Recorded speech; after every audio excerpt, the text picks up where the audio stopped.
नमस्कार। आज के इस विशेष विश्लेषण में आपका बहुत बहुत स्वागत है। हाल ही में हम सब ने पेट्रोल और डीजल की कीमतों में जो अचानक उछाल देखा है, वो असल में कोई अलग-थलग घटना नहीं है। अगर आप इसे ध्यान से देखें तो ये एक बहुत बड़ी ग्लोबल चेन रिएक्शन का बिल्कुल आखिरी हिस्सा है। दुनिया के एक कोने में होने वाली भू राजनीतिक उथल-पुथल किस तरह से घूम फिर कर सीधे हमारे और आपके घरेलू बजट पर असर डालती है, ये समझना वाकई बेहद दिलचस्प है।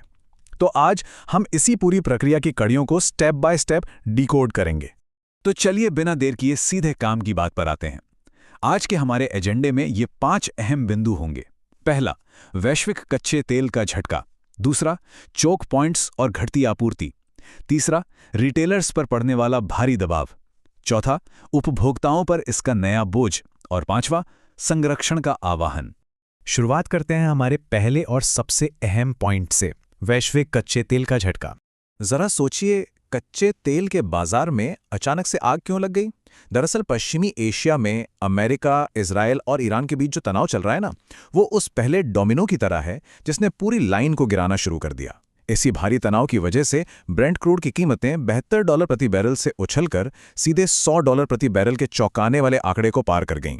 और ध्यान देने वाली बात यह है कि ये उछाल मांग बढ़ने की वजह से नहीं, बल्कि पूरी तरह से जियोपॉलिटिकल टेंशन्स और सप्लाई चेन के खतरे की वजह से आया है। अब आप शायद सोच रहे होंगे कि भाई, इस ग्लोबल क्राइसिस का भारत के लिए इतना बड़ा खतरा क्यों है? ये आंकड़ा पूरी तस्वीर साफ कर देता है। हम अपने कच्चे तेल की कुल जरूरत का 80% से ज्यादा हिस्सा दूसरे देशों से आयात करते हैं। सिर्फ 20% ही हमारे देश में पैदा होता है। इसका सीधा सा गणित यह है कि जैसे ही अंतर्राष्ट्रीय बाजार में तेल महंगा होता है, हमारा इंपोर्ट बिल तुरंत आसमान छूने लगता है और इसका शॉक वेव पूरी इकोनॉमी में महसूस किया जाता है। और यहीं से हम पहुंचते हैं अपने दूसरे हिस्से पर, चोक पॉइंट्स और घटती आपूर्ति। यह संकट सिर्फ कागजों पर या न्यूज़ रूम में नहीं चल रहा है, इसका सीधा असर समुद्र में हो रहा है। हॉर्मुज़ जल डमरू मध्य, जो कि पूरी दुनिया के ऑयल शिपमेंट के लिए एक बेहद क्रिटिकल रास्ता है, उसे ईरान ने आंशिक रूप से ब्लॉक कर दिया है। इन अहम शिपिंग लेन्स में रुकावट आने का मतलब समझते हैं आप? इसका मतलब है कि खाड़ी देशों से आने वाले तेल के उत्पादन और फ्लो में हर दिन 14 मिलियन बैरल से ज़्यादा की भारी गिरावट आई है। ये ग्लोबल एनर्जी की सप्लाई लाइन को बुरी तरह से चोक कर रहा है। अब इस घटती ग्लोबल सप्लाई का असर हमारे अपने बैकयार्ड पे कैसा पड़ा है, वो देखिए। फरवरी के आखिर में जब यह संघर्ष शुरू हुआ, तब से लेकर अब तक भारत के कच्चे तेल के स्टॉक में करीब 15% की तेज गिरावट आ चुकी है। यानी जो रिजर्व पहले 107 मिलियन बैरल का था, वो अब सिकुड़कर लगभग 91 मिलियन बैरल पर आ गया है। हमारे रिफाइनरी स्टोरेज तेजी से खाली हो रहे हैं, जो ये साबित करता है कि हमारा इमरजेंसी बफर कितनी तेजी से खत्म हो रहा है। तो चलिए अब तीसरे पड़ाव की बात करते हैं, रिटेलर्स पर भारी दबाव। ये सिर्फ बड़े बड़े नंबर्स का खेल नहीं है, इसके पीछे एक बहुत बड़ा वित्तीय तनाव है। पेट्रोलियम मंत्री हरदीप पुरी जी का ये बयान स्थिति की गंभीरता को बिल्कुल सटीक तरीके से बयां करता है। हुआ ये कि महीनों तक हमारी सरकारी तेल कंपनियों ने इस महंगे कच्चे तेल का भारी बोझ चुपचाप सहा। उन्होंने ऐसा इसलिए किया ताकि एकदम से आम जनता की जेब पर कैंची ना चले। उन्होंने अपनी पुरानी और सस्ती इन्वेंट्री का भरपूर इस्तेमाल किया। लेकिन जब वो सस्ता स्टॉक पूरी तरह से खत्म हो गया, तो ये सुरक्षा कवच भी टूट गया। जरा इस नंबर पे गौर फरमाइए, 10 अरब रुपए। ब्लूमबर्ग न्यूज का अनुमान है कि हमारी पब्लिक सेक्टर की तेल कंपनियों को हर एक दिन करीब 10 अरब रुपए का भारी नुकसान झेलना पड़ रहा था। हर रोज 10 अरब। जब अंतर्राष्ट्रीय लागत और पेट्रोल पंप की कीमतों के बीच इतनी बड़ी खाई बन जाए, तो पुरानी कीमतों को रोके रखना गणित के हिसाब से भी नामुमकिन हो जाता है। कंपनियों के पास दाम बढ़ाने के अलावा सच में कोई और रास्ता नहीं बचा था। और इसी के साथ हमारा चौथा पॉइंट सामने आता है, आम उपभोक्ताओं पर नया बोझ। कंपनियों का ये जो सुरक्षा कवच टूटा, उसका सीधा असर अब सड़कों पर दिख रहा है। पेट्रोल और डीजल की कीमतों में लगभग 3 रुपए प्रति लीटर तक का बड़ा उछाल आया है। आज दिल्ली में पेट्रोल 97 रुपए पार कर चुका है और कोलकाता में तो ये 108 रुपए के भी पार है। मुंबई और चेन्नई में भी लगभग 2.80 रुपए से 3 रुपए तक का इजाफा हुआ है। यानी आयात और रिफाइनिंग की जो लागत बढ़ी थी, वो अब सीधा आपके और हमारे पेट्रोल पंप के बिल में जुड़ गई है। लेकिन रुकिए, बात सिर्फ पेट्रोल पंप पर जाकर खत्म नहीं होती।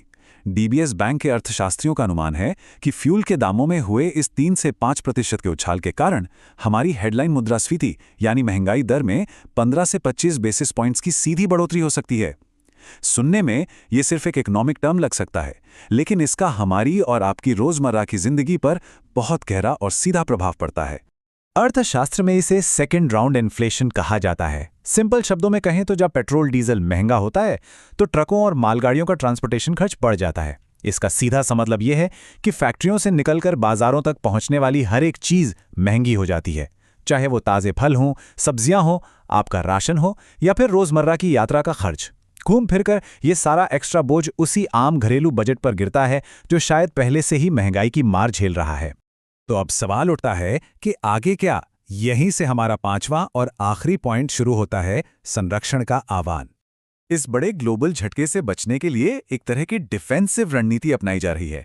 प्रधानमंत्री द्वारा ऊर्जा संरक्षण के कुछ कड़े उपाय सुझाए गए हैं जो काफी हद तक हमें कोविड के दिनों की याद दिलाते हैं, जैसे कि पब्लिक ट्रांसपोर्ट का ज्यादा इस्तेमाल करना, कारपूलिंग करना और जहां तक हो सके वर्क फ्रॉम होम को बढ़ावा देना। इसके साथ ही देश के बहुमूल्य विदेशी मुद्रा भंडार को बचाने के लिए गैर जरूरी सोने की खरीदारी को कुछ समय के लिए टालने की बात कही गई है। किसानों से भी अपील की गई है कि वो डीजल की जगह सोलर पावर्ड सिंचाई पंपों को अपनाएं। ये सारी कोशिशें इसलिए हैं ताकि हम अपनी डिमांड को कंट्रोल में रख सकें और देश का वित्तीय संतुलन ना बिगड़े। और ये पूरी चर्चा हमें आज के सबसे विचारोत्तेजक और अहम सवाल पर लाकर खड़ा कर देती है। जरा सोचिए, जब कोई देश अपनी ऊर्जा जरूरतों का 80% हिस्सा बाहर से मंगवाता हो, तो विदेशी जमीन पर हुआ एक छोटा सा बदलाव भी सीधे हमारे देश के हर नागरिक की जेब काटता है।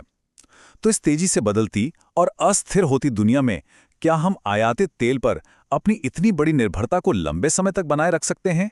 क्या यह सच में सस्टेनेबल है, या फिर अब वक्त आ गया है कि हम पूरी तरह से नए और वैकल्पिक ऊर्जा स्रोतों की तरफ मुड़ जाएं? इस सवाल पर जरूर विचार कीजिएगा। आज के इस विस्तृत विश्लेषण में हमारे साथ जुड़ने के लिए आपका बहुत बहुत शुक्रिया।